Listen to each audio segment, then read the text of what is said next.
Shalom, apa kabarnya? Bertemu lagi di Habatus Hidupku Bagi Kristus. Hai adik-adik, hari ini bertemu lagi dengan Ibu Yuana di Habatus. Dan kita akan belajar dari Amsal 15 ayat yang ke-21 sampai ayat 24. Amsal 15 ayat 21 sampai ayat yang ke-24. Mari kita berdoa terlebih dahulu sebelum kita belajar. Tuhan Yesus, kami ucap syukur hari ini karena kami diberikan kesempatan untuk belajar firman-Mu. Berkati kami supaya kami mengerti, memahami, dan melakukannya dalam hidup kami. Dan hanya di dalam nama-Mu kami percaya berdoa, haleluya, amin. Adik-adik semua, Ibu Yuana akan menjelaskan satu ayat demi satu ayat secara cepat. Dan Ibu Yuana akan berjuang ini supaya adik-adik mengerti apa yang Ibu Yuana sampaikan.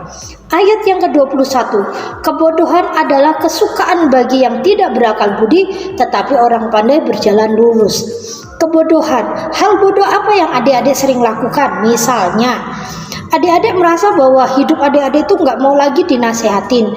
Adik-adik merasa bisa sendiri karena sudah gede, dia merasa udah gede.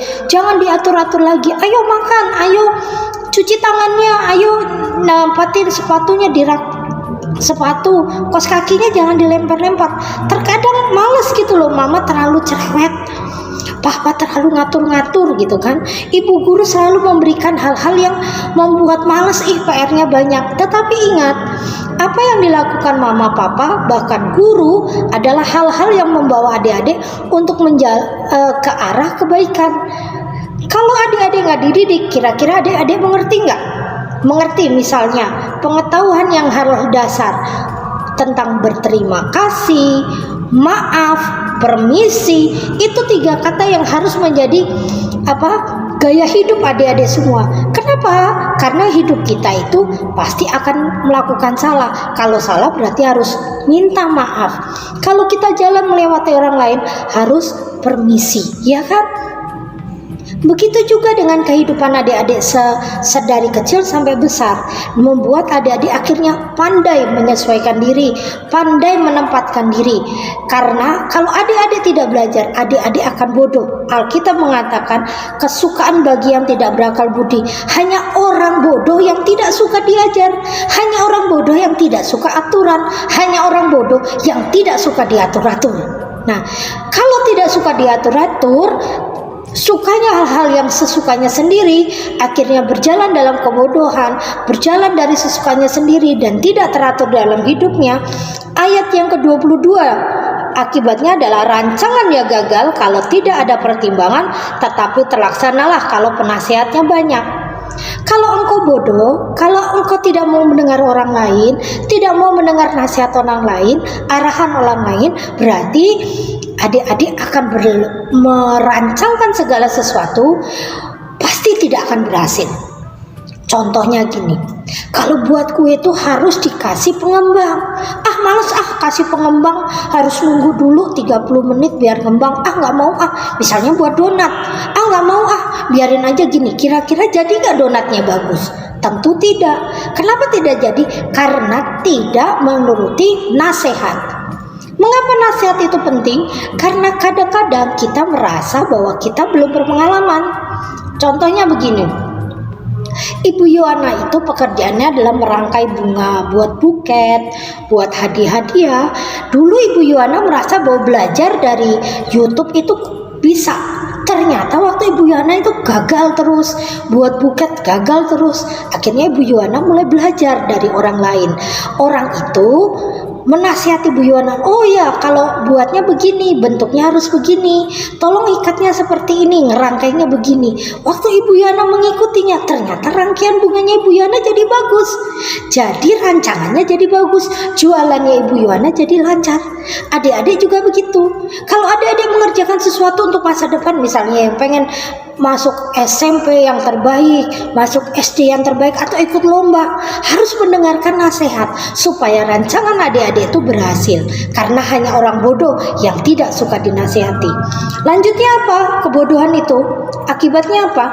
Orang kalau sudah tidak mau dinasihati, kemudian rancangannya tidak berhasil, akhirnya apa? Yang ke selanjutnya ayat 23. Seseorang bersukacita karena jawaban yang diberikannya, dan alangkah baiknya perkataan yang tepat pada waktunya. Kalau sudah tidak mau dinasihati, sesuka-sukanya sendiri, akhirnya rancangannya nggak berhasil, pasti mulutnya tidak akan keluar kata-kata baik. Ada amarah, ada kata-kata kotor, ada kata-kata yang menyakitin orang lain. Padahal ditanya baik-baik, jawabnya ketus. Karena apa? Sumbernya adalah kebodohan itu sendiri. Setelah itu Tuhan mengingatkan, ayat 24, jalan kehidupan orang berakal budi menuju ke atas, supaya ia menjauhi dunia orang mati di bawah. Alkitab mengatakan, pikirkan hal-hal yang di atas. Hal-hal di atas itu berarti hal-hal yang murni, yang kudus, yang benar, yang sejati. Kebenaran itu berasal dari firman Tuhan. Kebenaran berasal dari pengenalan kita akan Tuhan. Saat kita bergantung hidup pada Tuhan, Tuhan akan menuntun langkah kita. Jalan serta Yesus, gitu kan, jalan sertanya setiap hari. Jadi kalau adik-adik berjalan sama Tuhan setiap hari, dipegang tangan adik-adik setiap hari, pasti adik-adik akan menuju ke rancangan yang berhasil dan jalan yang menuju ke atas. Berhasil dalam sekolah, berhasil dalam pergaulan, berhasil dalam kelak dewasa dalam pekerjaan, karir, pelayanan, dan lain sebagainya. Jadi, mengapa Alkitab mengingatkan adik-adik untuk tidak menjaga kebodohan itu? Karena kebodohan itu tidak membawa adik-adik ke dalam keberhasilan. Kebodohan itu adalah hal yang berhubungan dengan tidak mau dinasihati, sesuka-sukanya sendiri, tidak bergantung pada orang lain, tidak bergantung pada Tuhan, bergantung pada diri sendiri, tidak mau kerja tim, saya sendiri, gitu kan, egois. Itu namanya kebodohan. Adik-adik mulai hari ini belajar untuk menyingkirkan kebodohan, tetapi mulai fokus kepada keberhasilan bersama Tuhan. Berharap semua adik-adik mengerti, memahami, dan ibu percaya adik-adik semua diberkati oleh Tuhan dan diberikan kepintaran, kebijakan, keberuntungan dalam segala perkara. Yuk kita berdoa. Tuhan Yesus, terima kasih karena Engkau memberkati kami dengan firman-Mu hari ini. Berkati kami, berkati adik-adik semua, sehingga mereka, adik-adik ini diberikan hikmat dari Tuhan untuk mendengarkan nasihat baik, mulai menjalankan dalam hidupnya, terutama bergantung pada Tuhan sepenuh hati. Terima kasih Tuhan, dan hanya di dalam nama Yesus kami percaya berdoa, haleluya, amin. Selamat pagi, Tuhan Yesus memberkati. Habatus